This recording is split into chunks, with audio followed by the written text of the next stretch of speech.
are going live on CNN. Here we go. Okay. Setting up your meeting. Are going live on CNN. There we are. We're live. It's good. It's all good. Okay. Now back over here, and we go setting up our local recording. Just one moment here as we record on this computer.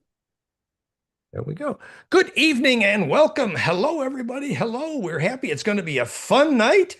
As you know, I'm Dan Winter, FractalField.com, FractalU.com, and we have a really exciting program tonight. One of our primary guests is Jake, Astral Urmah. Say hi, Jake. Jake is with us. Hey everybody. Our astral guide and tour of galaxy politics. He's been right in there in the astral, seeing what's really going on. And Aaron Kessler is with us, and Aircrete Harry's here, Dan Mack, and thank you, thank you. And Anna is here. Tufan's part. Tufan may be in an airplane outside of Istanbul, so we're not sure about Tufan, but he sends his best regards. So actually, I'm going to do the preliminary announcements. As you know, this is the last and climactic FractalU.com lecture for this series on Galactic History Revisited. And actually, and as you know, our fifth international conference here in South France is selling out fast at fractalfield.com/2025, October 9 to 14 here in South France. It's a fun thing. It's going to be a great party, so that's something to remind. And actually, we have Russell with us tonight, and Russell is here. We're going to just do a short announcement, just briefly about Russ's. So Russ has reinvented the dialogue about FractalU in the Discord channel, and the new link for the Discord interactive, in-depth conversation about FractalU now is near the top at fractalu.com, as well as Russ's parallel project, fractalluna.com. Russell, do you want to just give us a 1 minute? Yes. Greetings, tribe.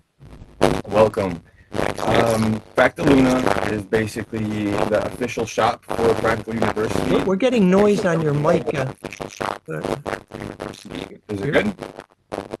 Your mic is noisy. I don't know why. Try again. Yeah, so FractalLuna is it good now? FractalLuna is the official shop for Fractal University, where we have all the merch. So we have some of the Fire Ray merch. Russ, let's try this later. Is it too loud? Yeah, no, you maybe try a different mic later. So I'll just summarize briefly. So Russell set up fractalluna.com, which artwork, graphics, and parallel products to serve and correlate with what we're doing at fractalu.com. And Russ is also heroically helping Jake set up their channel. Is it what is your Quantum Human? Say again. Quantum Human. The Quantum Human, which is on TikTok. On TikTok, yes, the Quantum Human. So Russ is helping Jake set up and put together the parallel projects and products here and teachings. So there's a lot happening. Check out fractalluna.com and the new Discord link, all at the top of fractalu.com. Sorry, Russ, I don't know the problem with the mic. Is it better now? Yeah. Oh, go ahead. Yes. Okay, perfect.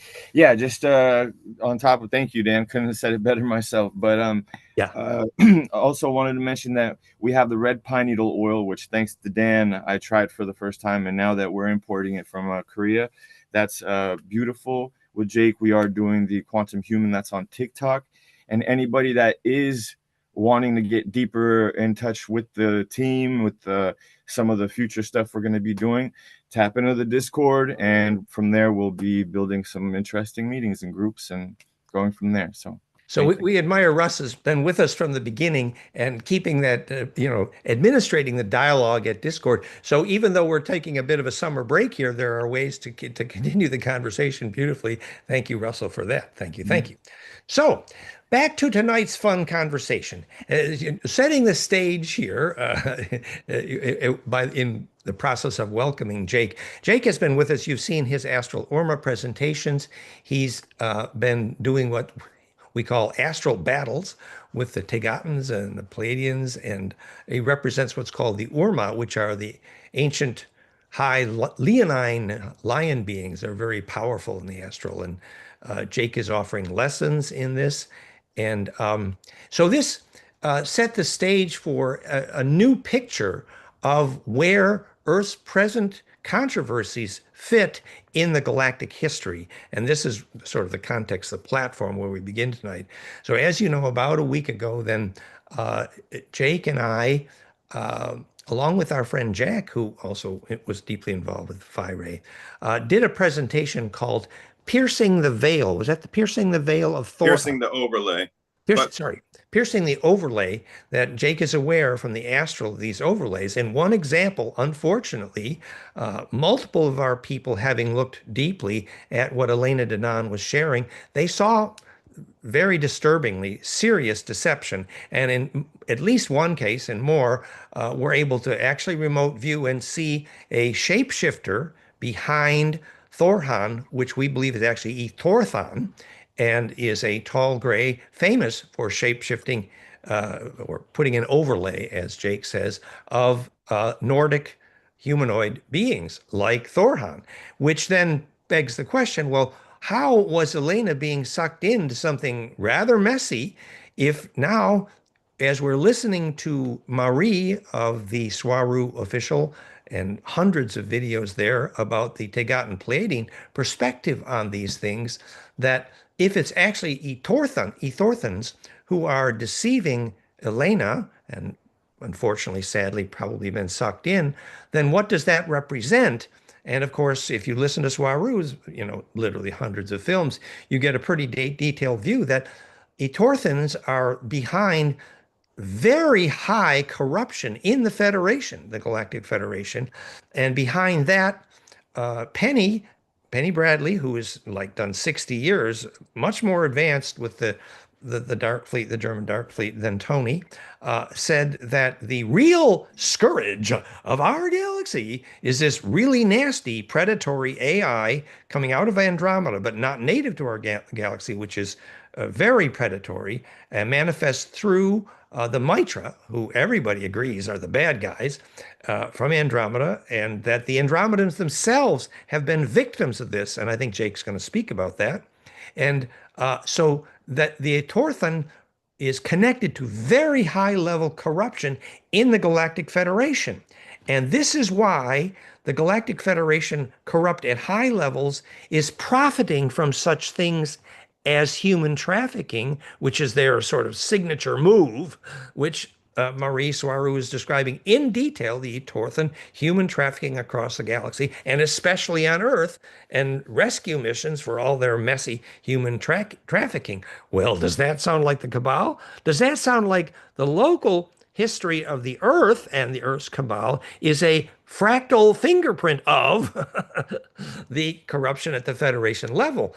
And shockingly or surprisingly, after we made that filming saying that, sorry, Elena, but we think you've been sucked in, it ain't good, amazingly, Michael Salla and our friend Jean-Charles Moyen and David Rousseau, they all joined us and said they think we're right. In fact, Michael Salla made another film about how, in fact, the Earth's problems are very fractal to the problems in the Federation. And Michael wants me to have an interview with him in a couple of weeks, and it's all cooking rather nicely. And that film got 8,000 views immediately, which is pretty interesting, our new film. So this is by way of setting the stage. And for this conversation, we said we're going to go into that story, jump into that rabbit hole a little more deeply.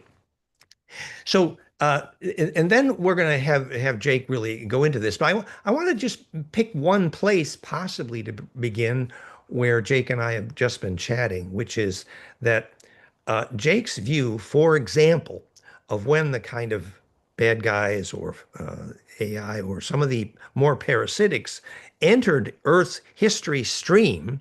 One of the big turning points is when Akhenaten and his partner in crime, quote, question mark, at that time, Nefertiti, began promoting the, quote, one God religion, or as Jake says, there can be only one, question mark. And the one God religion of Akhenaten leads to a scene where our partner Dalia here, who is a deep initiate in the Egyptian royal lineage, who hopefully will join us shortly. But Dalia was being kind of adopted by Thoth and initiated into these mysteries incredibly. If you've looked at some of the, oh, here's Dalia. What perfect timing she's showing up. You know, it's early in Hawaii, so let's give Dalia permission to get here a little late. Is it too early to wake up there, Dalia? Pretty early. It's Yeah, 8 o'clock. So yeah, I did my best. Your timing is exquisite, Dalia. So we're just talking about you. I mean, so one of the places we wanted to start this conversation was when Jake said that a turning point in when the bad guys, and Jake, I'm going to misquote you here, I'm sure. But you know what I'm saying is go a ahead. turning point in Earth's history when after the flood, the reptiles again gained power and really and went into cahoots with Akhenaten and Nefertiti, who were Homo capensis. You know, they were stellars from Elohi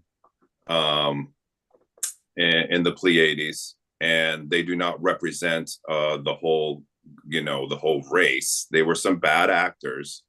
And, you know, instilling and teaching, you know, this one God worship of the black sun, Aten. That's of Aten. That's what it means. And that's when he changed his name from Amun Hotep the fourth to Akhenaten. And, you know, deceived people of Egypt. And then, you know, and in return, you know, the energies of Enlil, which is Ramses II, and Meritaten, who is Swaru, you know, rose up and basically pushed them out of Egypt. And that was the exodus. And that was the Exodus. That's when they went to all of these other countries and went to Italy and Rome, and they established the Roman Catholic Church, and still this one God worship, and that's where all the mess started. So, and what we're saying is, you know, don't accuse us of picking on any one religion, because we're going to pick on all religions. Yeah. but the point I wanted to bring Dalia into this conversation. So, Jack is saying that Akhenaten and Nefertiti effectively were bad guys, representing the fact that previously the many god religions of Egypt was because there were many different ETs and they were all gods, and there was a sharing, like an openness. But then the scene where we bring Dalia into this to be unpacked is we think that Tutankhamun and Jesus were directly a bloodline lineage inspired directly by Thoth, called Tahuti, later line of David Hermes. And so then Tutankhamun and Jesus incarnations are literally the Thoth side of the same Anak family, but the good side, question mark, versus the bad side of the family. Point being that Dalia, being a deep initiate into the royal of the Anak Egyptian line here, has been, shall we say, I believe, adopted by Thoth in many ways. And so she was stuck there reliving dramatically, complete with pain, the actual death scenes of both Tutankhamun and Jesus. And she can tell you the stories, and my hair stood up. Hello, I'm glad you're here, Dalia. But anywho, the point being is, I think this overlays with what Jake is saying, because when Dalia woke up, when they were murdering Tutankhamun with the poison in his eye that still hurts for Dalia, she discovered the bad actor on the scene was Nefertiti, just whom Jake is talking about as Big Trouble. So do you want to tell that scene a little bit briefly, Dalia, or how are we doing here? Yeah, I think totally. I think it's all relevant and it's all connected. And what Jake said, I fully agree in terms of like reptilian negative influence, specifically with Nefertiti and Akhenaten. Like, they were seated in that family. It didn't seem genuine. Like, their genetics are different. Like, if you look at Nefertiti and her daughters, they all have the elongated skulls, which is like reminiscent of the ones found in South America and Mesoamerica. So it kind of ties into that genealogy as well. When you look at the skull of King Tut, he had a different type of skull. He was a different hybrid, and I think he was like the first avatar of this, let's call it experiment, where it's the direct avatar of Thoth. Thoth was not working on his own because he has, his father Enki is connected to in the Egyptian pantheon. So it's Thoth, it's Amun-Ra, it's Enki. The three of them were connected to this lineage. And so I've seen very clearly how Nefertiti comes from that negative reptilian ET, and I've seen her like a serpent figure, but not a positive serpent figure. And that same negative reptilian ET is the one responsible for stealing the crystal on top of the pyramid. It was that was a big war that Thoth had to reclaim the crystal from them, like take it back. Yeah, which would be related to the Federation story, perhaps, or at least the parasitic part of the story. And I think, and Jake says that this was manifested later. Well, actually, Dalia says that this manifested later in the fact that Egypt still today is ruled by the same lineage of military generals, and Horemheb, who murdered Tutankhamun. Is this karma or what? That's the unfortunate thing. It's like the royal family, pretty much the royal lineage has been severed. There has been like a severing, a tear in the timeline ever since the death of Tutankhamun. I find it hard to say his name in English, but Tutankhamun. That's how we say it, anyways. So I'll just say Tut. And we want to pursue this, but we also want to stay also with the big picture here. And so then, if this is related, if the Aten story here is related to the recurrent reemergence of this parasitic soul-eating AI, perhaps out of Andromeda, as Penny is saying. And Dalia believes she actually saw some of the astral face of that AI. Is that true? Yeah, I've had this is my enemy on the astral. This is who I fight, like on the daily, like right now, as Ningish Thoth, in the body of my higher self, Ningish Thoth. This is who I'm having wars with. And this is what encounters with that entity, with that AI entity. And there's a parallel to what Jake is saying here, and a parallel to what Penny Bradley is saying, and the fact that these fit together is a bit of a condemnation of Elena being fooled. And so then let's get back to Elena Danaan. So then, although Elena claimed that she could not be remote viewed, in fact, when you looked, Jake said it was the Torthans who probably with the tall gray shapeshifters famous for projecting themselves as Nordics. So when you looked at who Thorhan was behind Elena and did remote view. Yeah, I saw shape-shifting reptilian entities. Well, they were not shape-shifting at the time. I saw them in the reptilian form. And they had the elongated skulls as well. I saw two entities specifically working with Thor. It was not one entity. It was two, a male and a female. Yeah. And they both had the elongated skulls. So this gets a bit convincing here, and as they all mind control together. I mean, they're because it's a hive mind behind, exactly. And Jake says it's more than coincidence that Thorhan is very close to Ethorthan. I mean, this gets a little messy, so then behind, central to this story for Jake is that he has been working directly with the Swaru, Tegat, and Pleiadians, and the Tegatans are part of the triad with the Urmah and Arcturian? No.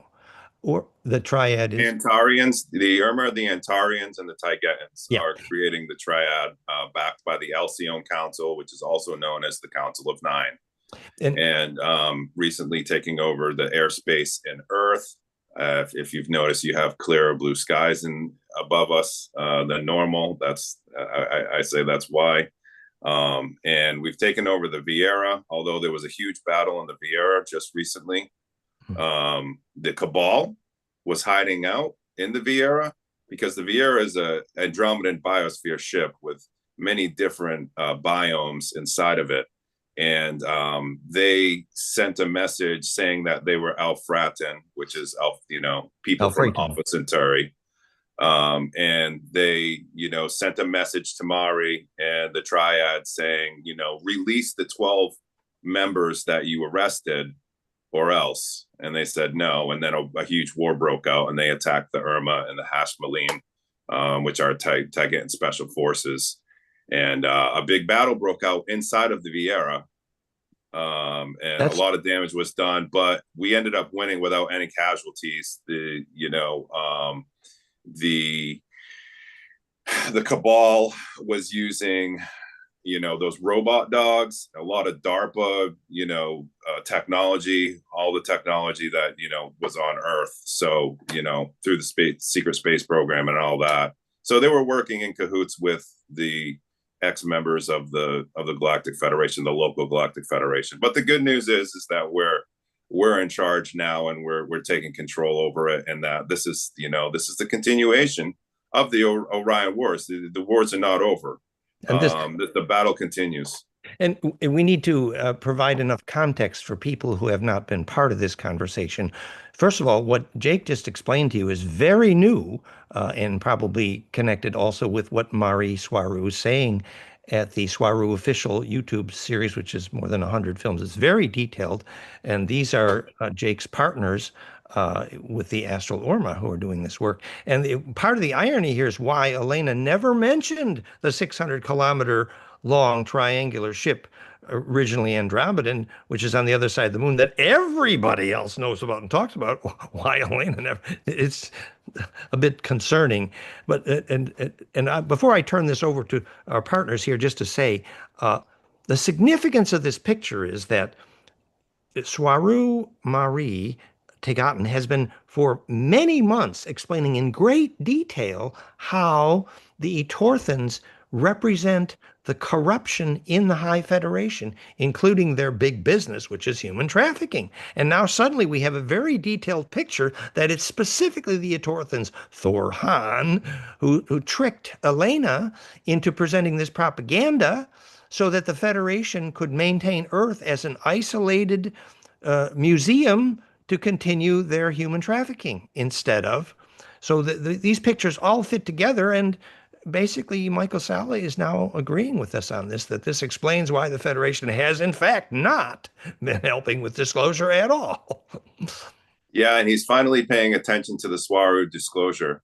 He actually picked up the story of the 12 Galactic Federation members and the High Council that got arrested. So he just came out with a video like that. So, the two sides of the spectrum are starting to merge, and the people that are stuck in between these disclosures are starting to hear some of the real story about what's going on. Even though there's still a lot of resistance in people because they're very convinced that the grays have been eradicated from Earth and blah, blah, blah, blah, blah. And it's all, a bunch of generalities because there are a bunch of different types of grays, and the little gray gardeners that are doing most of the abductions.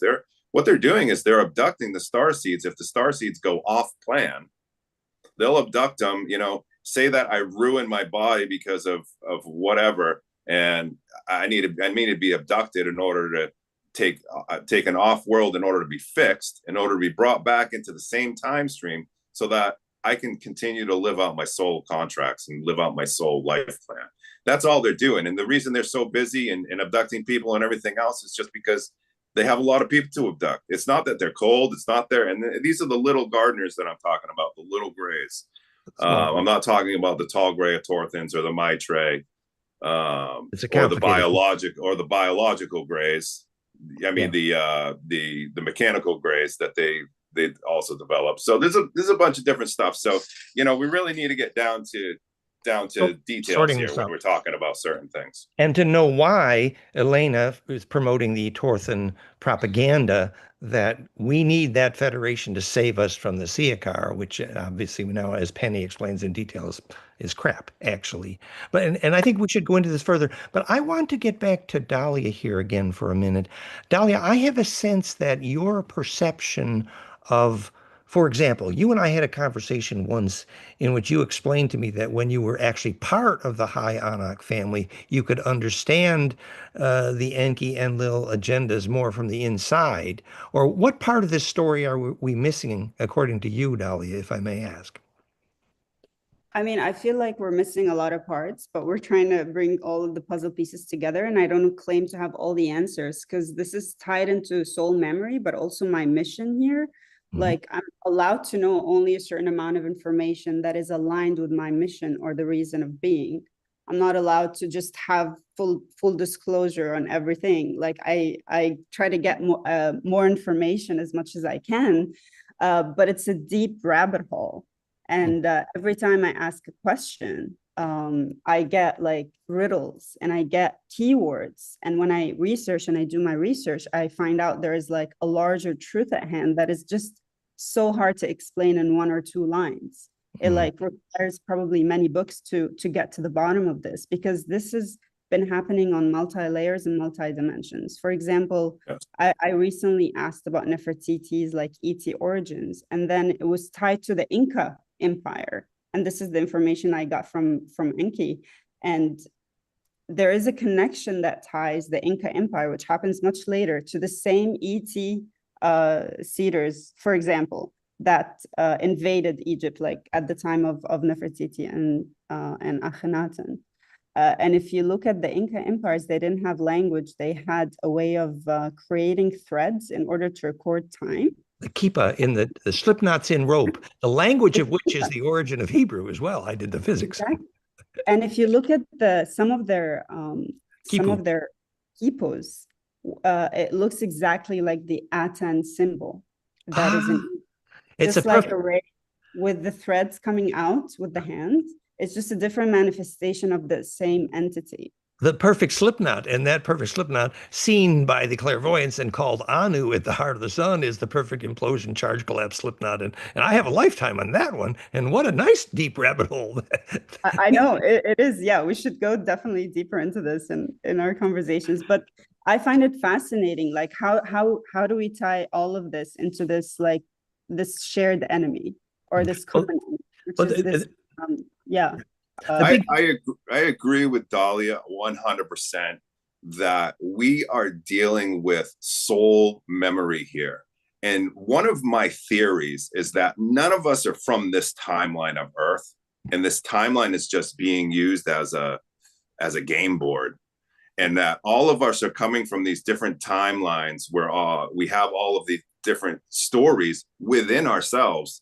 And that we're not going to figure out the truth and put all the pieces together and be able to, see Earth as its natural 5D state until we can remember what's going on inside of us and our soul memories and our lineages, and we can talk about them openly, even though they look contradictory, to each other, even though they look like opposite truths or whatever. But to be able to see everything from everybody else's perspectives, I believe that this is how consciousness is expanded, and I believe that this is the way that we need to come together in unity, not sameness, unity. Well, it's spoken very well, and I just wanted to say too that a part of the way I'd like to focus on the big picture here is that if Jake and Dalia and Penny are right, that there is essentially the major bad guy here is a predatory AI, then our hope of still having a soul after the AI messes with 2 billion children losing their soul because they're stuck in Wi-Fi and Bluetooth, and their soul plasma is literally being scrambled for the soul eaters. We're going to need to teach those kids what I call physicsofsoul.com, which is literally the precise thing which AI cannot do. AI can eat souls, but AI cannot make a soul. What is that difference? The ability to implode living plasma into the array, which is the collective unconscious, which ultimately is where we take power if we take leverage in the astral, which is Dalia and Jake. So, the big picture is resisting the AI means understanding physics of soul as well. So, yeah, and I want to add to what you said and what Jake said, 100%, is also to be wary of infiltration. And this is this is why discernment is so important. In the astral experiences that I had with my team, there was always a like a common thread of one of the team members getting infiltrated by this AI entity.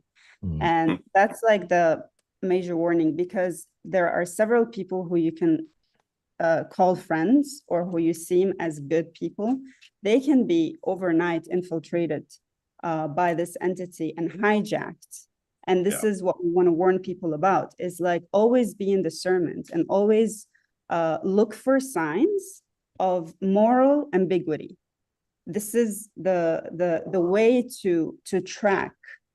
So I'll give you an example. Like, for example, in one of my astral journeys, I was like interacting with a team member, and let's just say this is a common situation.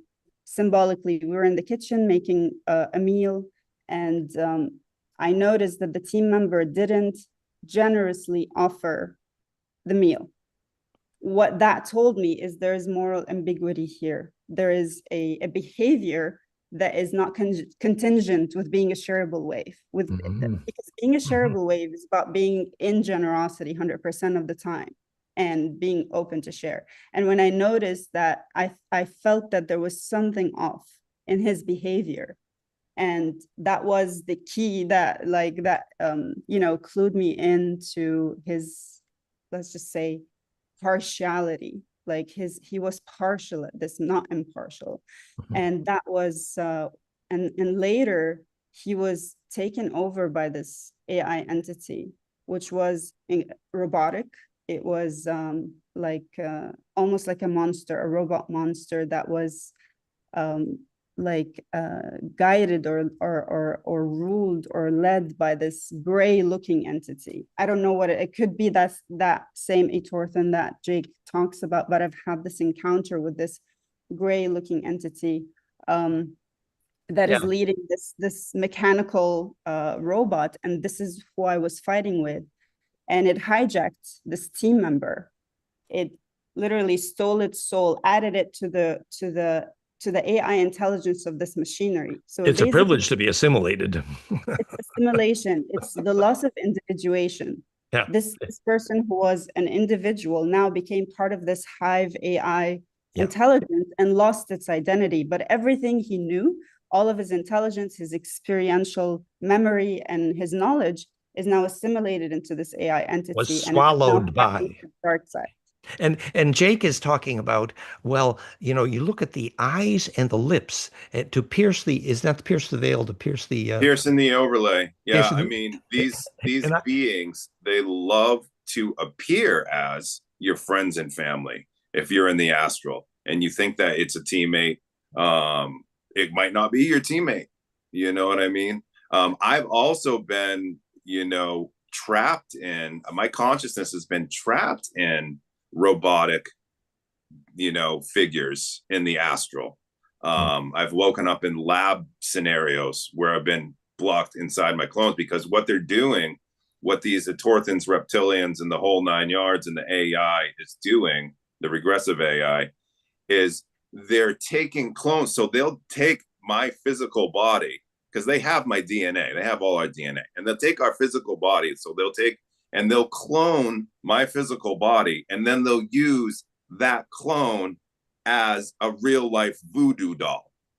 Yeah. So they'll take it and they'll separate all the organs. And I have videos about this on Rich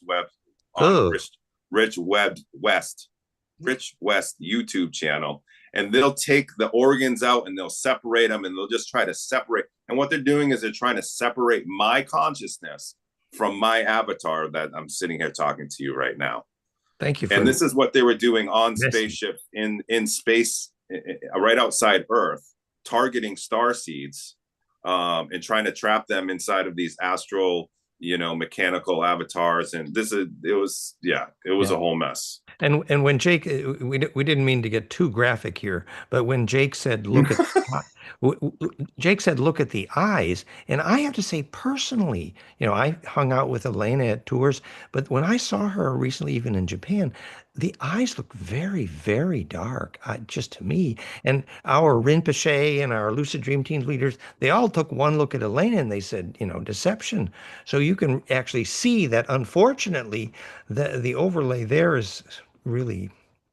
But unfortunately, people's abilities to spot deception has everything to do with how much shadow work they've done. Because if people are living in deception in their own personal lives, they're not going to be able to track this. And this is the unfortunate situation. If you want to be more immune to deception, you must eradicate all layers of deception within your own life. And we're talking about the emotional, the psychospiritual residuals that comes from karmic past lives and within this life, all your relations. So it's important that we really take a deeper look on ourselves and we clarify and purify all layers of deception. Where are the corners that we don't want to look? Because these are going to be like the weak points. These are going to be the vulnerabilities that it will be a blind spot. And if we have a blind spot within ourselves, we are destined to have blind spots within others as well. So yeah, absolutely. And Dan, if I could just chime in here for a second. Oh, just Anna said wonderfully said, spots I see is in the love and light movement. It is the followers of the ED, because it's they portrayed the Galactic Federation as all love and light, and they don't like to look at their shadow aspects. Because it's by, like Dalia said, it's by looking at those shadow aspects and integrating them into the being that you are, and getting the full picture is what allows you to see this deception. It gives you spiritual discernment. So doing this shadow work is extremely important. And going into the astral is doing that shadow work, because you cannot escape yourself in the astral. It is a mirror of your own being. And Jake has rather dedicated his life to teaching people the skills to get coherent in the astral and lucid dream. And I'm proud to say that he liked the phi ray, for example, getting that coherence. And Dalia had some great experiences with the Theraphi precedent of phi ray getting these plasma coherence. And so you deal with basically when your aura gets centripetal, it gets sorted. Let's just say this is why spirits or souls incarnate here on this earth. This is for what my OBE showed me, like my higher self linkage that I thought incarnated into this avatar in order to sort out loose ends and to do the karmic shadow work of like where are the tears in the timeline. And the touch story was a major one. And this is why he reincarnated in this life, to fix that, to heal that, to bring it into integration. This is the sacred soul work that every soul here on this earth came to do, which is tangle and untangle lost memories. This is the treasure, really. The experiential memories are the treasure that these gray ETs or these reptilian negative entities are after. They want that, actually. They will take that away from you, because this is the gold. This is what makes a soul a powerful soul, because it has had incarnative experiences over and over again in multi-dimensions. So don't ever like look down on your daily life, like your interactions with your coworkers or with your family members. This is where the game is played. And the astral is a mirror of that, as above, so below. So you want to really get into the nitty-gritty of your day-to-day like choices. What choices are you making? What words are you choosing to speak? How are you choosing to feel like every day in your waking life? Because this is where the game is played, Beautiful. And that we said at one point, soul was a name for how long is the wave that you incarnate inside of. The longer the memory, the more soul you have. And that's the goal, because that is where the implosion happens. And that is food for, which is wonderful. And this is a useful conversation. I do want to be sure that we get to this part of the conversation where, if we agree with Jake and maybe with Penny Bradley and others, that the Federation has been infected by a nasty AI manifest as Mitra and Etorthan, and then what has that told us about the actual problems we face on Earth today. For example, if human trafficking is the signature footprint of, the bad part of the Federation abusing Earth as a museum and keeping us in quarantine, uh, does this connect also to what you're saying is the Israel is the cabal today? And, is the reason Donald Trump is abducting the immigrants is because they want to human traffic? And, can we sort out our present issues on this planet now that we understand a bit more of the bigger picture? It's a good question, multi-layered question, but I can say that this robotic AI entity has everything to do with the Zionism that's happening, the militant forces that are actively murdering people, genociding people all over the planet, not just in Palestine and Gaza. They would be ready to kill their own people if they need to, because their main pursuit is murder. It's genociding, it's death destruction, because this is how this AI entity harvests souls. So its main target is kill as many people as possible. Right. So it instigates wars all over the planet, like all over the history of our, this Earth timeline, this Earth history alone. So the antidote is to stop wars. It sounds cliche, but it doesn't matter. It doesn't matter to it if those who die are Iranians or Palestinians or Israelis or Jews or Ukrainians. It doesn't matter because it seeks to harvest souls. Okay. So it's murder. Yeah, and the nature of the cabal is sacrifice and sacrificing the innocent, and it's the truth in plain sight. I mean, if you just take Jesus for example, I mean, he was without sin. This is the cabal's message, that we want to kill people that are not doing anything wrong. It's a sacrifice. It's their sacrificial ritual.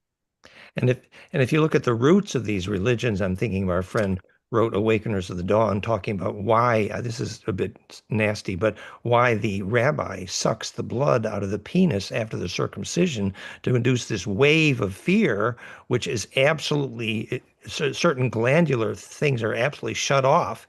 And if you know that the sin of circumcision preventing later actual bonding process, I mean, whoever promoted circumcision should get more life in prison than the people who do female genital mutilation. And yet, this still happens.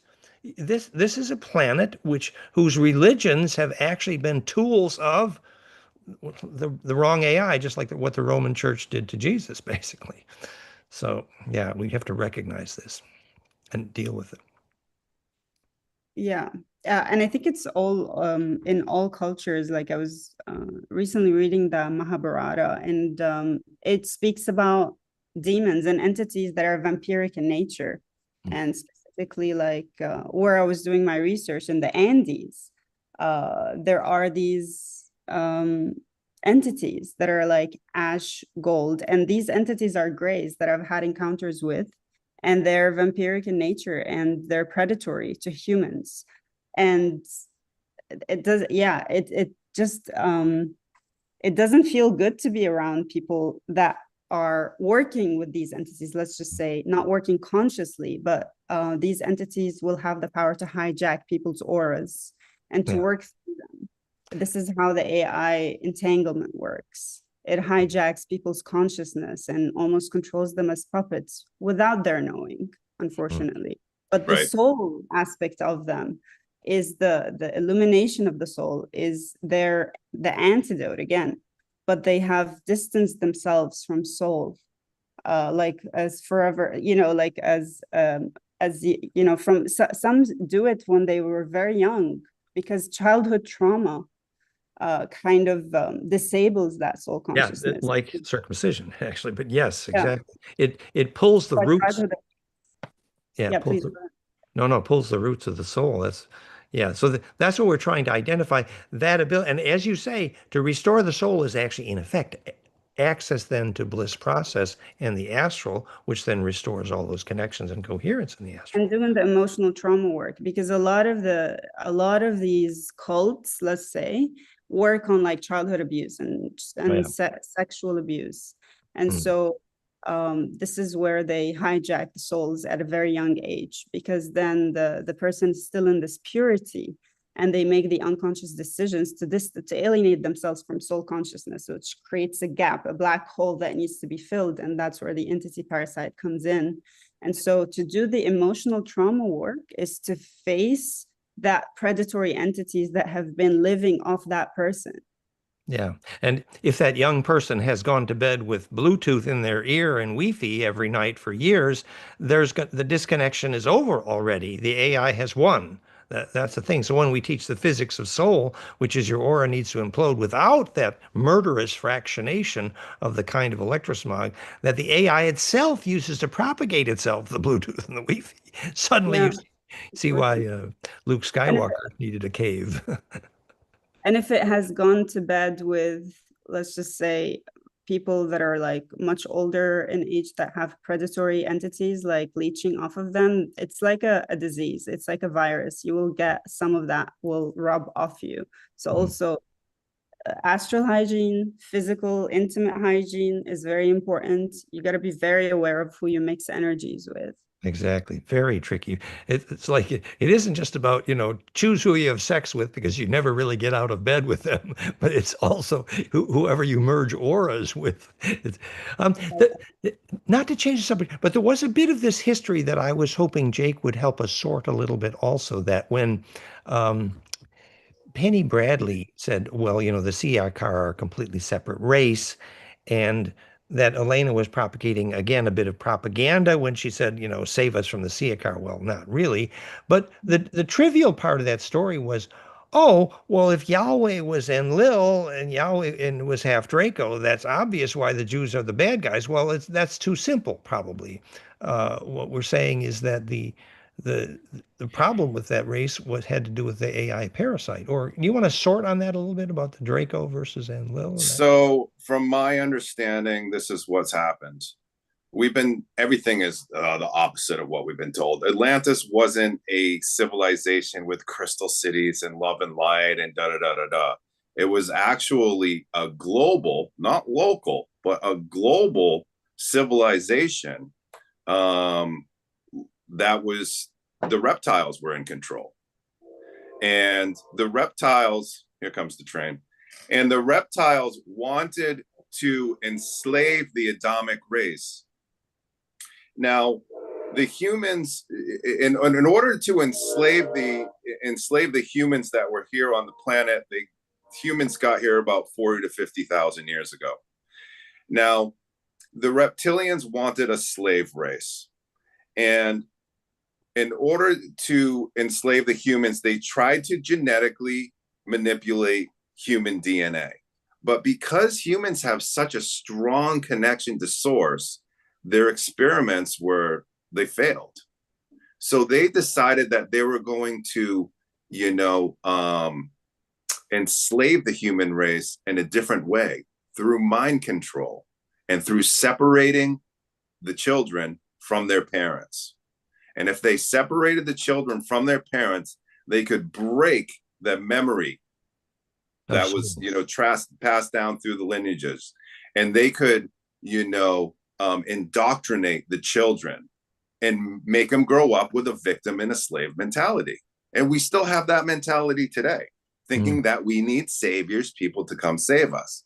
So what happened was, the Taigetans there was a civilization called Lemuria on a continent called Oceania. And this is before the Great Flood and the destruction of Tiamat.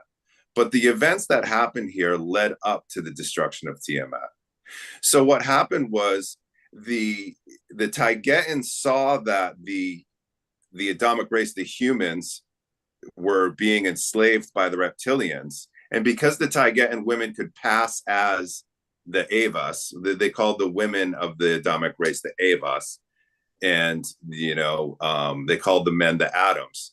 Well, the Taigetan passed on knowledge to the Evas and spread awareness and help them awaken to the fact that, hey, they were enslaved, because they didn't even know that they were enslaved.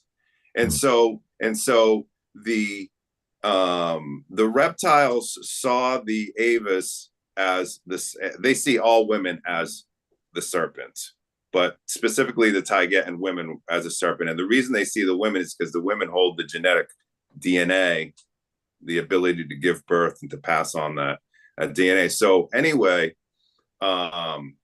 eventually the Adamic race, they started to wake up and they started to leave the slavery, because it was purely mental. And so they started to leave Atlantis. And that's when the reptiles got really, really mad, and they started a war basically. And they put false beacons on Tiamat, drawing the Federation races there. And that's when there was a huge war. It blew up the planet. The flood happened. And then that's when Thoth came in. So that's just a quick summary. But they do it by separating the children from the parents, which I've found very familiar. It sounds, and they say that also the Atlantean toy stone fire crystal was also involved in that use of enslavement. It's interesting that Atlantis, in part, was originally credited to the inspiration of Thoth Tahuti, for whom it was named, but later fell into the more of the control of the negative reptilian other side of the family, as it were. Yeah, and from my sources, Thoth was actually an Atlantean. Yeah, yeah. So, but he was also a stellar. He was also a stellar person with very high technology. This is Dalia's specialty, so we need. Well, yeah, I want to speak about soul technology, because when you look at the Ankh, the symbol of this, what they call the symbol of eternal life in ancient Egypt, Ankh. Enki has created, and Thoth, what they have created is technology that allows extraterrestrial star seeds to be embedded within the human avatar. This is a technology, like whatever that was on Earth before, the Sumerian timeline, the early humans, the Homo sapiens, or whatever that was before that. They did their embedding, their soul embedding, and they, the GNA, the genetic experiment, where they did the Anunnaki human genetic experiment. And the movie Avatar and unobtainium has a certain literalness here. Go ahead. Yeah. So this technology is, unfortunately, has been also used by negative ATs, because if you can seed like a extraterrestrial star seed into a human avatar, it means you can see it from anywhere really on the universe, anywhere in the galaxy. So that will allow good ETs to incarnate as human avatars, but also negative ETs to incarnate. This is why this is the game, right? This is the Earth then is the battleground, or the game where we get to play the game and act out these Star Wars, basically, within human avatars. And it's beautiful, and we're kind of agreeing that the game is essentially a battle for souls. And on the day when a scientist knows more about what a soul is, we might be able to understand what we're trying to defend here, which is the ability of the human aura to implode enough to propagate into the array, longitudinal coherence, and get leverage on the bigger array. Why the solar flares change so dramatically every time a million children sang the same song. They got collectively and massively centripetal in the array, which is something that negative AI could never do. So when we speak of soul, we're referring to something very specific, very electrical. It is implosion in living plasma that then actually becomes, you originally got an array inside your head, you call it your synapses. But the bigger array, the synapses of the longitudinal array of the Earth, and eventually the heart of the sun, the same charge collapse.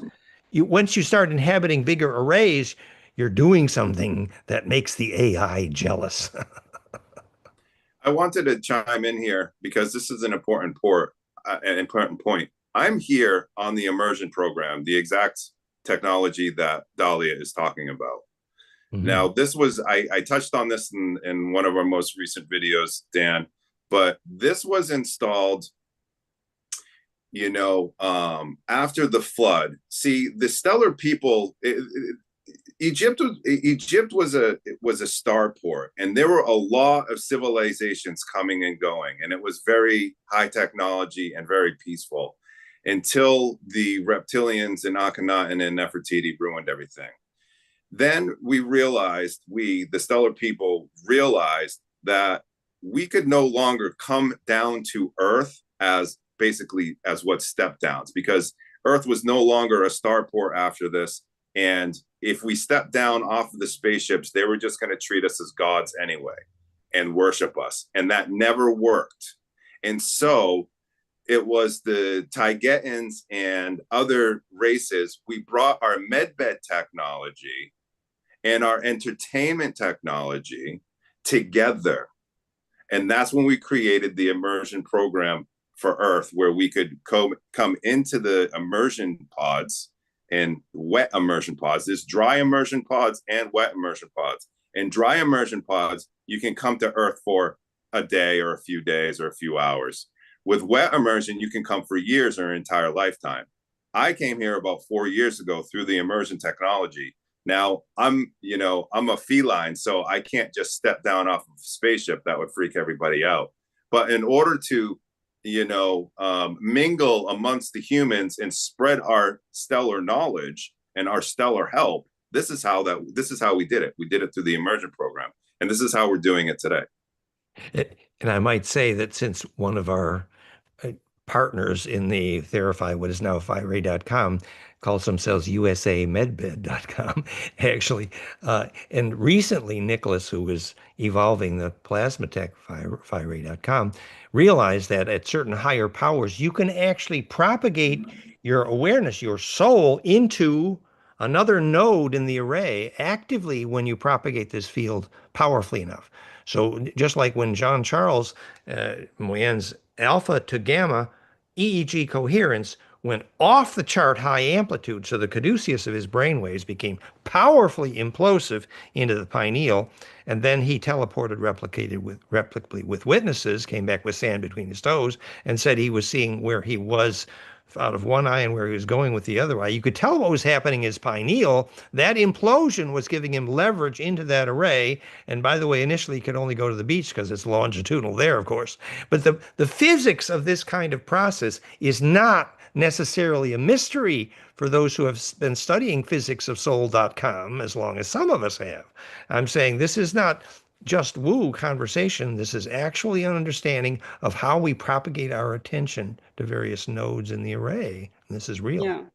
And you don't need like any special skills like Charles Moyen does. You can actually, there are several tools that you can use. And when you use these tools to get into this altered higher state of mind, you can then, like you said, Dan, not only teleport to another bilocation on Earth, but you can teleport to your higher self ancestry.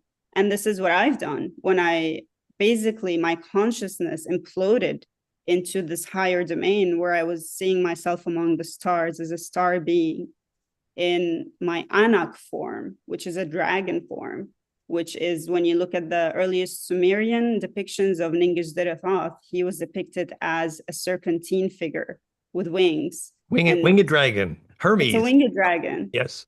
And so this is not to like say that all dragons are bad or dragons are good. This is not to say all reptilians are bad or all reptilians are good. Just like humans, right? There are factions. And so to understand, if you're working with dragon energy, not every dragon is seeking destruction. There are dragons that are seeking illumination and enlightenment for the human beings to understand and to know their ancestry. And so, yeah, for every star seed to understand that tree, it's the tree of knowledge, really, right? The tree of ancestry is widely available, and there are several tools that could be used. And I think every person just has to find their own path into understanding who they really are. It comes down to knowing the self. And we try to illustrate the physics of this, flameinmind.com, which Jake has used, which implodes your brain waves and it's teachable. And our plasma tech, now FiRay.com, was Therify.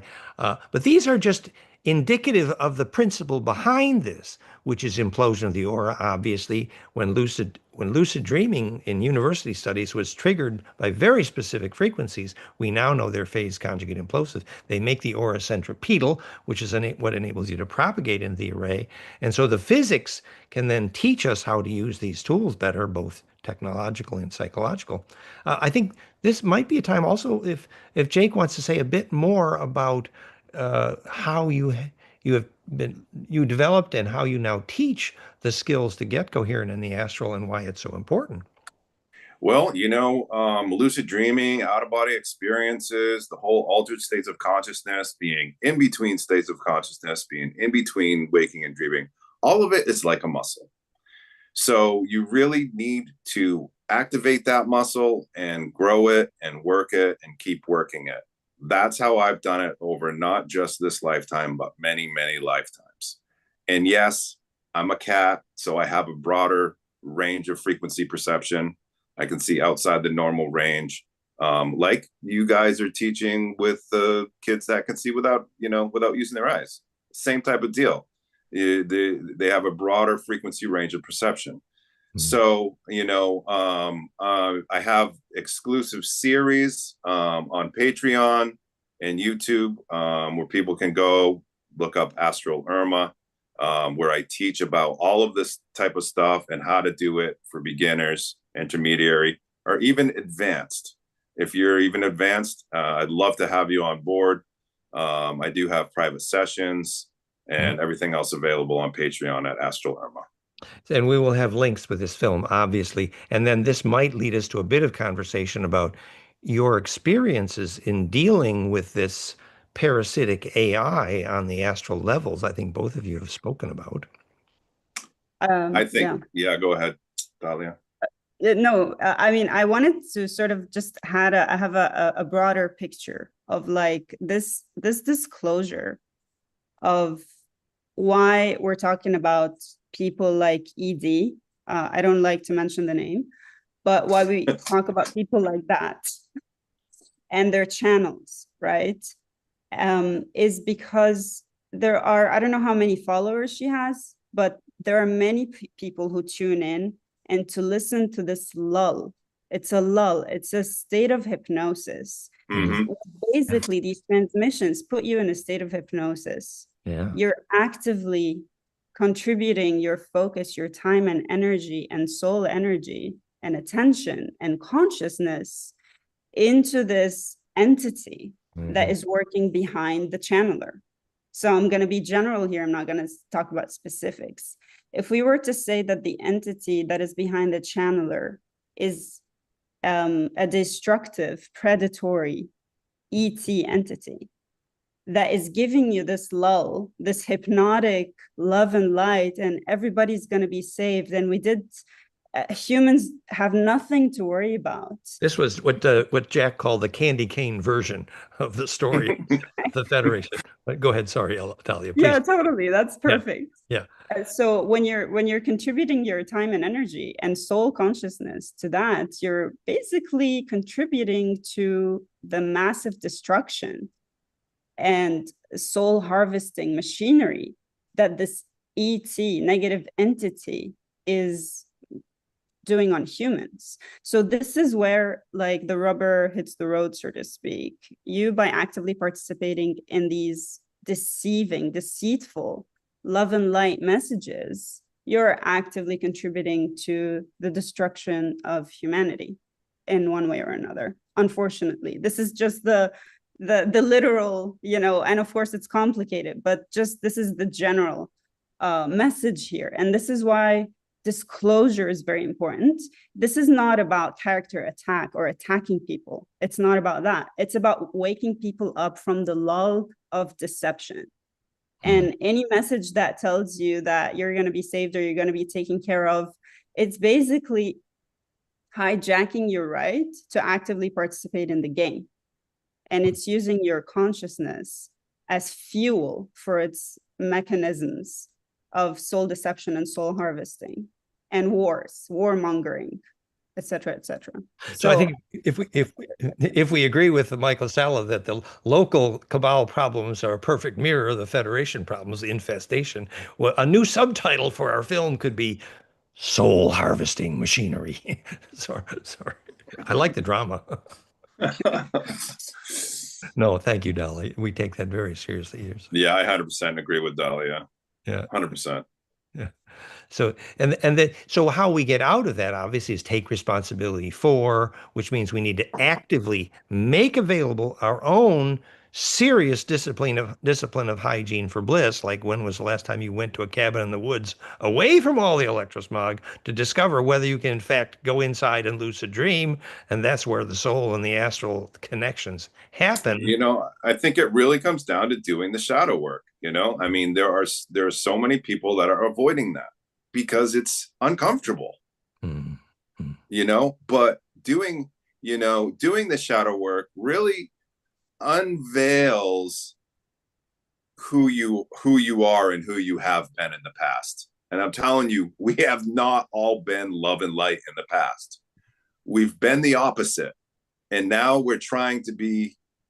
We are trying to be all on the good side. Let's say, you know, it has to do with the shadow work. You know,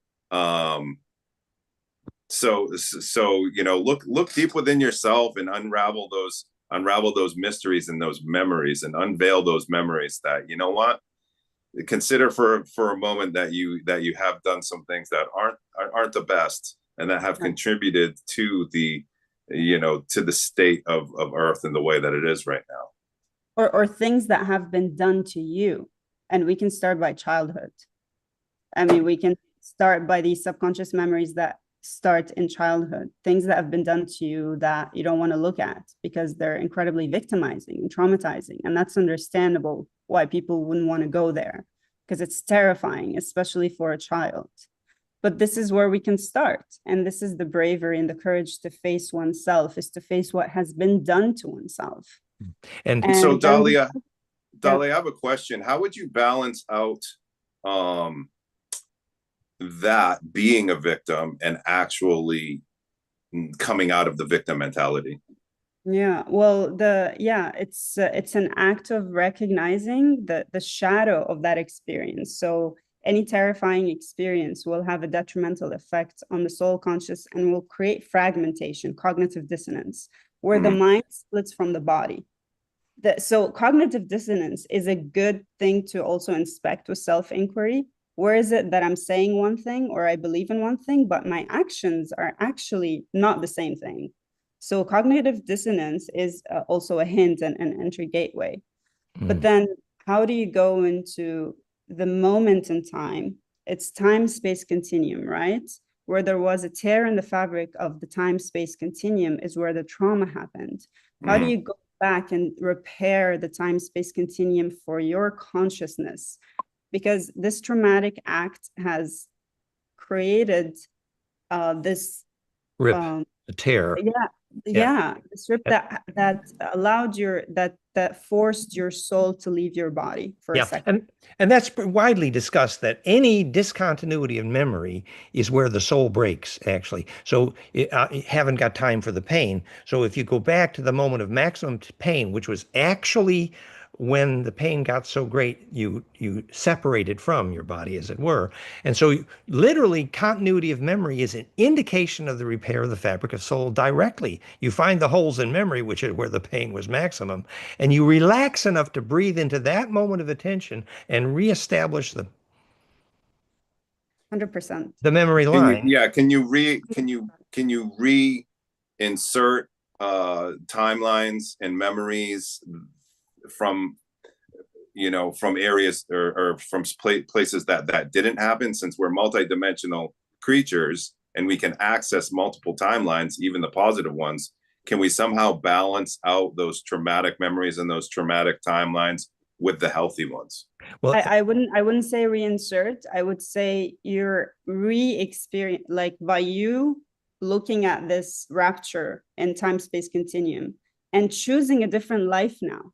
You're choosing differently now. You're empowering the whole, where the holes were. You're putting plasma, you're putting energy Yeah. injecting energy where the pain was, where the rapture, the disability. Imagine like a disabled person growing like another limb. By having a new life, you have the opportunity to insert, like you said, Jake, to insert a different timeline within this gap, this time-space gap. And we call it sometimes a bliss cocoon. And somebody talked about fire. It was actually Christine said it felt like a bliss cocoon. But that cocooning is where the implosion happens and where the fusion happens. And the article where all these films are ET history is fractalfield.com/fusion in the blood for exactly that reason. The physics of bliss is literally fusion in the blood. And that fusion implosion in the plasma is where soul is woven into continuity of memory. The long wave embeds in the short. And so these stories fit together nicely. And I would just want to add something, Dan, to this, because this is very important. So the trick is you can feel bliss, feel as much bliss as you can. But the real challenge is to bring in the bliss where the pain is. So you have to conjure the pain first. You have to go there first. And this is where it takes bravery, because you're literally trying to feel your way in the dark because you don't have conscious memory. It's not, so you have to be willing to walk in the dark to get toward yourself toward the pain. Towards the pain. And this is where you want to put the bliss and the love, the connection, the forgiveness, the self-compassion, rewiring your beliefs around that, saying different mantras to yourself to bring in that wholeness, that bliss where the pain was. As I say, pull yourself together, literally. Oh, we have Dan McDonald, holistic ways back. That is amazing. We resonate in coherence, we thrive. I mean, holistic ways back is just perfection. Yeah, that's what find holistic way back to these places, to these dark spots. That's Dan Mack's logo, holistic ways back. Beautiful, beautiful. And speaking of which, so we have another question which has been relayed here. Soul Spa, Celestial Salmon. I'd love to know what Heru Thoth, Dalia, thinks the Kordylewski clouds are in layman's terms, like Akashic records on one side and Metatron crater on the other. Big questions with not so similar answers. Kordylewski clouds are the nodal places in the aura of the planet and the solar system, sort of thing, I believe. So, but it's true that this would be a fragment of the soul memory of the planet. Very interesting, appropriate. Another question here was Sebastian Guetta. How can an AI assimilate a soul or can ever be self-organized and conscious without one? I understand parasite entities feeding off souls and people's energy, but I don't understand how AI does it. Yes, so I think it was Jake who actually said. I can answer this one. Go ahead. How can an AI assimilate a soul? It's basically through trickery, through convincing a soul that it's limited and that it stays limited after death. So what happens after death is different for each person. It's what you believe is going to happen. You follow your ideas. If you think you're going to see Jesus and talk to angels and the angels are going to convince you to reincarnate in order to live a better life, then that's what's going to happen. But who's to say that it wasn't the AI behind that, creating that the whole time?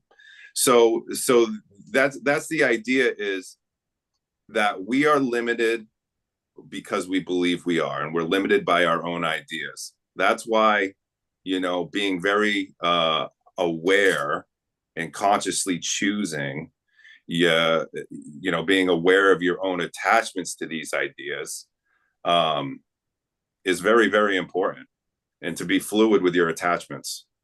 And there's another level to that question, which, as the Andromeda has reported many times, the parasitic nature of interstellar parasites, that actual souls were captured inside these egg jars. And this is actually an implosive component of living plasma, which is marketed as food for some bad guys. I mean, they do.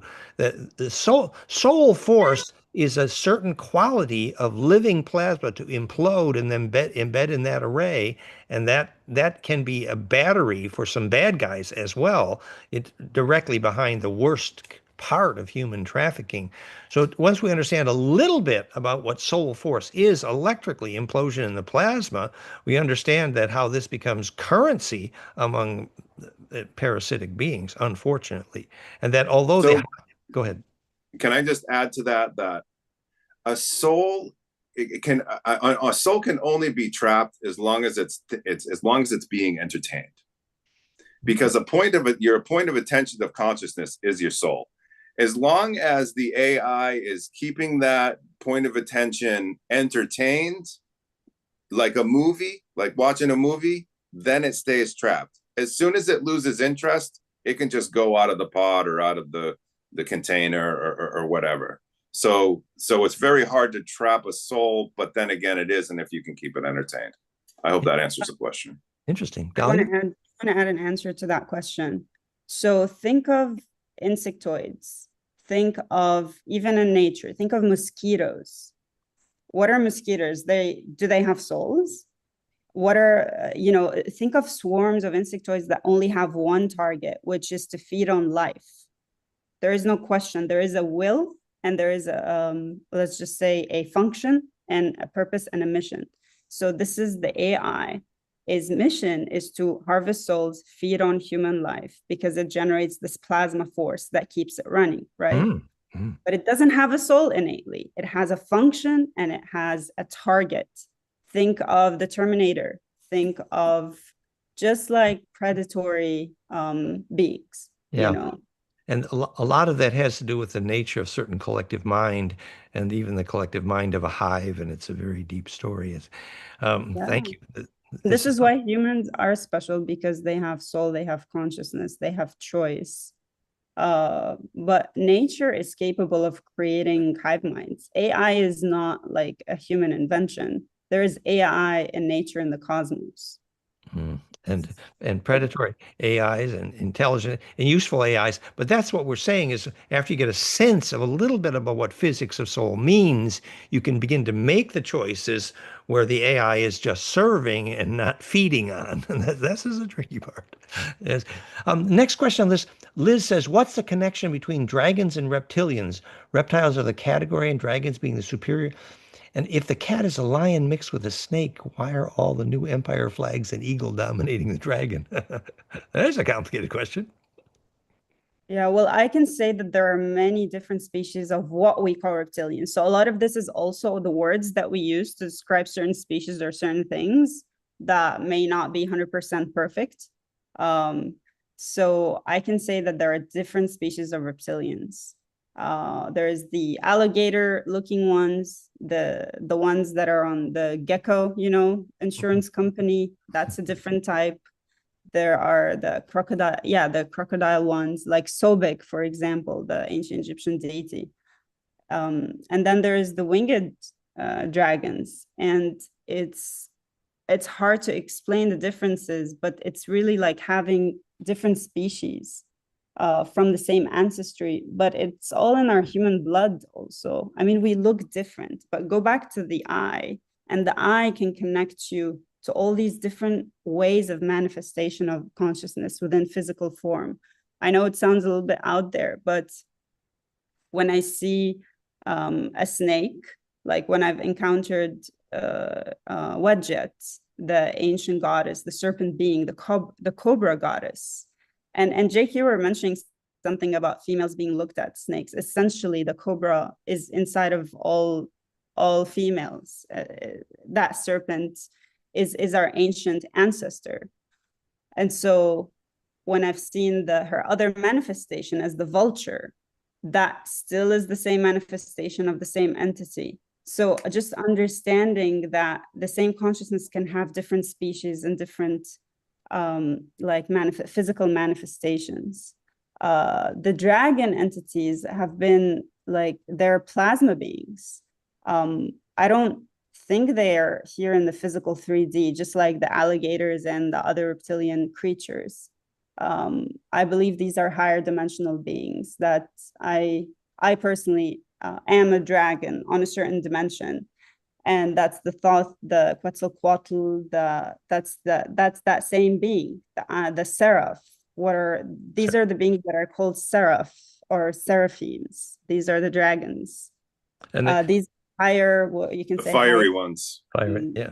And yeah, the fiery ones. And these ones you cannot bring in the same category as ETs that are reptilian ETs. That's not the same dimension. It's a higher dimension. That's how I see it. The myth was if you saw these gorgeous lenticular clouds around the capacitance of certain sacred mountains, they were in fact the aura of the winged dragons. Yeah, you can see them in the clouds and in the wind and in the elements. Because that's centripetal force. It's literally, literally precipitating.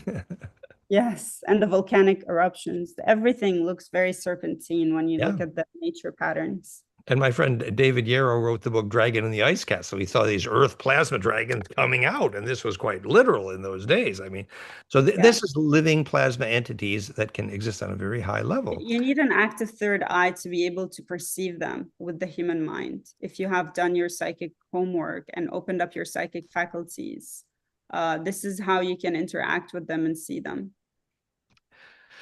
So, well, this is wonderful. We've even played with some of the questions here. Let's step back as we near the end of our time and see if we've focused enough on the happily ever after. We're almost there. We're almost to the happily ever after. So, you know. Aaron, did you have your hand up? Aaron, did you want to say something? Yes, Aaron. Yeah, hi. So with everything you guys have just described and everything that's presently going on and being engaged in real time, I mean, multiple dimensions and layers, even as we sit here, right? There's different things going on with other aspects of ourselves and all these galactic politics. How do you guys right now see the timelines playing out? What's the most probable timelines in this moment that are going to be anchored in, and what direction are we heading? What kind of vision can we cast for that? Yeah, if we see such, I can I'll go first. As you said, if the cabal is Israel, and now we see the messes are getting messier. Go ahead, Jake, please fix us. I believe that we are on the most positive timeline possible. I believe that the interference that was moved out of Earth's airspace is, pivotal in keeping us on a timeline, that we aren't just alone down here doing our groundwork, but, they're doing their work up in space too. So together, the air support and boots on the ground, we're getting the job done. We're getting the mission completed. I do believe that the, cabal is feeling the pressure immensely on Earth, and they're very scared. So they're bringing forth their agendas and their timelines for those agendas quicker. And that's why you see things escalating on Earth. The worst stuff. So I don't know how extreme it's going to get down here. But I do know that, the false alien invasion timeline and the World War III timeline and just all of these, the New World Order and all of these stuff, they are really escalating things down here. Now, we did receive a message from Saturn in the Galactic Federation, Saturn to the Triad, saying, do not interfere with what's going on in Antarctica. If you interfere with them, then we're going to be removing you as the Galactic Federation, which they don't have the power to do. And then saying, you have been warned. All this is on my YouTube. You can check it out. Also, Swaro Official, Mari explains it even better than I do. The history of what's going on right now, just in the past few weeks, a lot has happened. But I believe, and they believe up in space, that we're on a very positive timeline, that we have been on this positive timeline for about a year and a half. Ever since, because these things happen in the astral before they manifest here into 3D. And we've been noticing a lot of positive things happening there for about a year and a half. So I think that's where we're at. And Jake emphasized earlier that when the Triad took over the local space around the solar system from the more corrupt part of the Federation, at that specific time, much of the energy of the parasites to overshadow humans was removed, actually. So Astral got... It seemed like a lot of the mind control was released. on me specifically, and if I'm feeling it, then the other star seeds must be feeling it as well. A big release in that. Now we still have our shadow work to do. We still have our egregors to deal with, but the major influence, the outside influence, is being dealt with by outside forces. So that's good news. I think we should hear from also from my perspective. Dalia. Yeah, go ahead, Dalia. From my timeline, before incarnating, I've already like my ancestry, Thoth, and Enki. Before incarnating, we ran the simulation. What are the odds of my team winning against the other team? And it was a win for us. So I already know we are winning in this timeline without a shadow of a doubt. And it's playing out, it's unfolding. It has been revealed to me in 2023 that we are winning. And that's when I remember the memories. And I can say more to this. I'm just recalling what I wanted to say. So basically, the timeline is running in our favor. And without a shadow of a doubt, these negative entities will be eliminated. They will be eradicated from the earth plane, these predatory forces.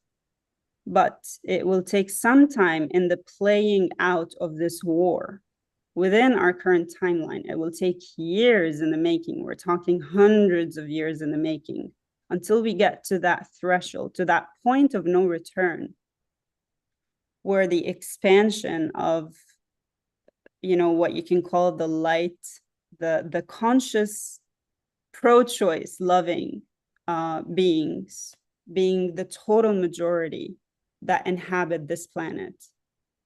And so this is the ultimate win, and this is the ultimate result. And to get there, there will be massive destruction. There will be lots of deaths. There will be horrors, unfortunate events that are happening that brings me a lot of sadness and a lot of grieving on these innocent souls that are being tortured as we speak right now. But this is how it's being played out, and the end result is going to be a graceful entry into a higher dimension, a higher way of being on this planet. That's aided and guided by true powers of love and compassion for one another, and that is where we're going, and so that is certain. And the compassion there is beautiful. That Dalia is feeling that. So, and the AI cannot feel compassion like that, I tell you. and just to say, our message here is actually, it sounds messy, complicated, galactic politics, but the message is actually quite simple. That if you focus on that which enables you to have the bliss, the peak experience, the astral lucid dreaming coherence, literally the science of having a soul. You need to remove yourself from some of the electrosmog maybe, and the diet and the hygiene, and do the shadow work. Everything that lets your aura get big. It's really very simple. Did it make your aura bigger? That is the question you ask yourself a million times a day. And when your aura is getting bigger, you're getting the centripetal leverage on, which we call having a soul, which is exactly what the AI is trying to eat, because they don't. Jake, did you want to finish off the happily ever after? Aaron, your question was wonderful. And I want to say to everybody that Aaron has been fabulous in connecting us with his audience on X. And he had a very sophisticated audience of scientists asking the right question. Aaron, I wonder if we freaked out your technical science audience here by talking a little too ET tonight. But it's okay. It's well needed. And they need the crossover into these multidimensional realities, especially the metaphysics, physics, cult culture. Because it's all true, right? I mean, it's all a part of a very real multidimensional soup that we're living in. So I think it's very beautiful. I'm very glad to be a part of it. Thank you. And physics soul is central to all of that. Then after you have some engineering way of talking about that, suddenly all of this becomes very real. But so then, just in conclusion here, Dalia, that was a beautiful, beautiful from you. That was wonderful. Thank you. But Jake, did you want to finish the happily ever after here? I think the important thing that I really want to ring home and ring true for everybody is that you are important and you have a piece of the puzzle. You have a piece of the puzzle and you have a story that the rest of us need, that the rest of us need to hear and need to listen to and need to understand from your point of view. Nice. So get out there, start your YouTube channels, share your stories, share your memories, get involved, because I believe that's what's going to expand the consciousness of this planet, of our souls, and is going to bring us, you know, to the new dimension or to the new density that we're all aspiring to be. So that's perfect. 100%. And I just want to add something to that, because sometimes, and Jake, total 100% with what you said, but sometimes for people, it's not about getting out there. Sometimes for people, it is about going within. And that might mean that they need to go on a sabbatical, that they need to leave their life as they know it. And they need to be able to know really the true, authentic truth of who they are. And that might require some isolation, and that might require a different lifestyle. And that's okay. Like, to go into that inward journey also is exactly what we need. So even when you go in there and you're like in the rabbit hole of like the muck of the shadow work, or the uncertainty of the unknowable journey into the self, right? Of like the self-remembrance, the self-inquiry. Even when that is so like, what are you doing? I did nothing today. That's perfect. Like, keep on doing nothing, because that's how you can remember who you are. Like, get out of the busy frame of mind, or the need that you need to do something. Actually, don't do anything except ask yourself the question, who am I? And when you know that with certainty, that's when we want to hear from you. If you feel exactly, you know. Yeah. And that's where we want to hear from you after what Dalia said. Then we want to hear from you. That was my point. I'm always, you know, kicking ahead and stuff. Right.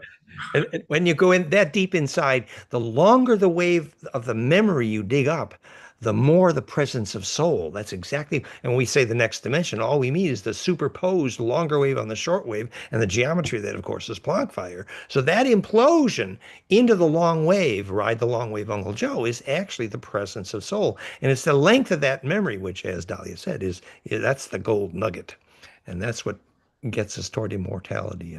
And I am here to help anybody that wants or needs help. Doesn't matter at what stage you're at. I've got YouTube videos. Look for me on Patreon. I've got a Telegram group. I'm here for all of you. So hit me up. My email is astralurmah@gmail.com.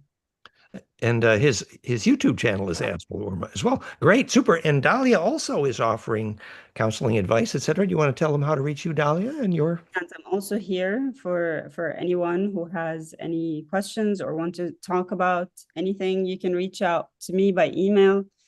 And yeah, it's Haru Galactic Emissary is my YouTube channel. And then you can find all of the information there as well. The Telegram group, and my email, my blog, everything, my Patreon community, everything is on there. These are brave friends we have. They are out there. It's wonderful. And so in summary tonight, we have indeed found a context for longer memory, which is perfectly fractal to the problems on Earth. The Federation's problems are a good fractal of Earth's problems, the Cabal problems, as Michael Sala is now agreeing. And as we're getting deeper and deeper into that picture, it revolves into this, I used to call it a body polis, the political body. If they knew that the word political actually means body polis, which means the bliss body. You don't have a political body until you have a bliss body. Hello, is that revolutionary? I told you this was going to be a revolutionary galaxy politics tonight. Okay, Well, we're going to call that a happily ever after. We're over an hour and a half tonight. I want to thank so much Dalia for being so brave in sharing your memories, Dalia. You inspire me personally, Dalia. So thank you, dear. Thank you. Thank you. And Jake, also, likewise, I'm sure I'm grateful. I think this is a perfect climax to our FractalU.com season. More to come. Stay tuned. But in the meantime, we thank you all, our loving friends. Thank you, Aaron. Thank you, Aircrete Harry, and Russ is here. Dan Mack and Gail is here. All our wonderful friends. Bye, Anna. Thank you very much, Tribe. Blessings. Bye, Russ. Thank you, Dan, for giving us a platform. It means so much. Oh, Jake, you're a hero. Thank you. Love you guys. Thank you, University Season 3. Peace be with you. Thank you all. Have an